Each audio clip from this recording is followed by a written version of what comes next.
Ada for not letting my sister see her kids. I, 28 female, took custody of my sisters, 35 female, children, 9 male, 4 female, 2 female, in 2018 after she abandoned them for 2 weeks to go on a vacation. Read, drug bender? Of course, this was a big change for the kids. They had to change schools and daycares, and they couldn't see their mom anymore. The children are now doing better and living happier lives. My sister, on the other hand, was just released from jail and wants to see the children again. She phoned, pleading to see them, and told me that now that she was out of jail, I could give them back to her. I spoke to the 9-year-old, and he says he doesn't want to meet his mother yet, and that he still hates her for abandoning him. The daughters have no recollection of mom, and the youngest was just 3 months old when she last saw her.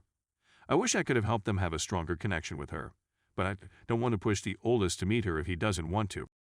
Still, my close family has informed me that the oldest has no idea what he's talking about and that it's my responsibility that the younger children don't remember their mother since I didn't take them to visit her while she was in jail. They'd also informed me that it is my obligation to compel them to meet her, even if they don't want to, since it is in their best interests and they should not grow up without their mother. So, what's up, Ada? Edit. I spoke with a professional about this, specifically the therapist for the eldest. They have counseled that he should make his own decision.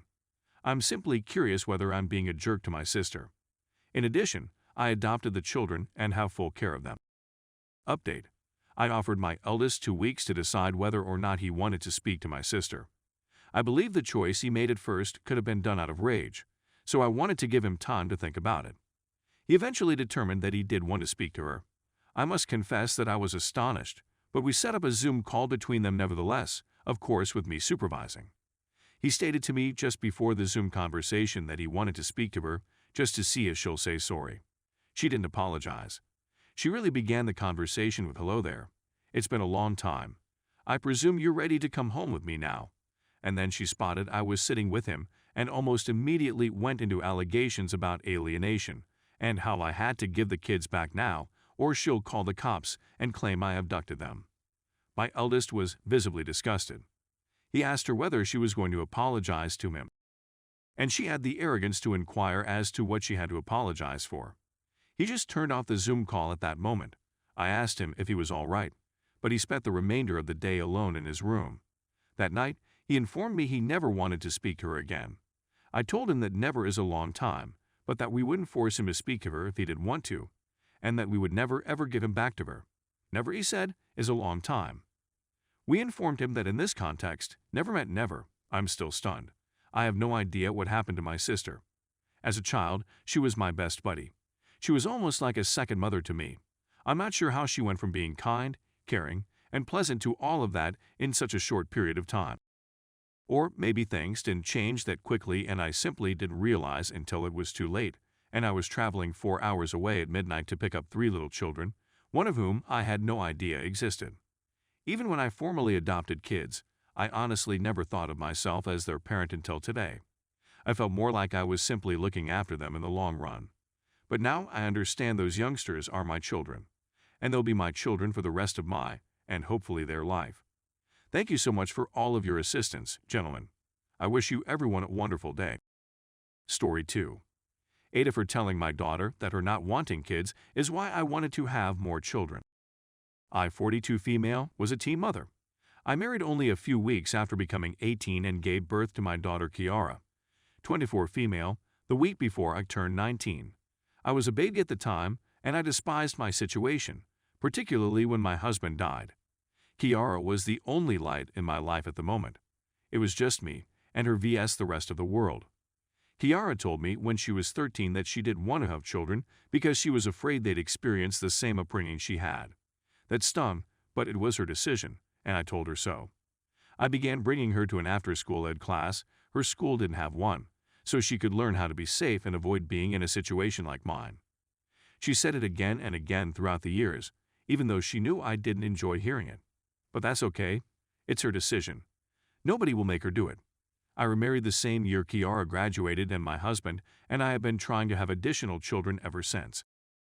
I discovered Kiara weeping in her room a few months back, and she informed me she was pregnant by her boyfriend. She said that it occurred because she stopped using birth control. I knew she didn't want children, so I volunteered to drive her to the clinic, but she became even more furious. I offered to take her to a psychotherapist since she was so depressed, but she declined. She was adamant about keeping the baby, while admitting that she still didn't want children and did not feel pressured by her fiancé. So my husband and I chose to support her instead of having our own children. I don't want a baby and a grandchild the same age or a grandchild older than my baby. Her pregnancy was difficult for her, and she told me many times that it was also the reason she never wanted children. Kiara and her fiancé split up about a month ago after a heated dispute.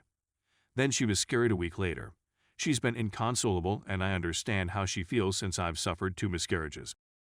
I've remained at her side and taken time off from work to do so. I've been really sad as well since it hurts to watch my kid in such agony and not be able to assist, but I've been suppressing all of my own emotions because they aren't relevant right now. Then, at breakfast yesterday, she asked whether my husband and I were going to have children now that she was never going to. I was taken aback, and I tried not to respond since I didn't know what to say. She persisted in pressing me, and I finally broke down and revealed that the only reason I ever wanted more children was because she never wanted them, and I hoped she would. Kiara shouted some derogatory things about me and called me in. I felt awful for saying that to her at such a difficult moment in her life, but I've never lied to her, and I'm not sure what she expected me to say. My husband informed me that I had merely taken a stress break, and I believe he is correct, but Kiara didn't say anything to me at breakfast today. Edit. Because it was suggested in a direct message that I include this in case someone believes I'm breaking Rule 11. The core issue is not whether or not my daughter should have children, but whether I was wrong to say what I did. My daughter's choice regarding having children is her own, and I support her. Similarly, my decision is mine own. Nobody is being coerced. Edit. Maybe in a week, I'll provide a real update to let everyone know what occurred and is occurring. But for now, I'll just let everyone know that everything is okay at my house.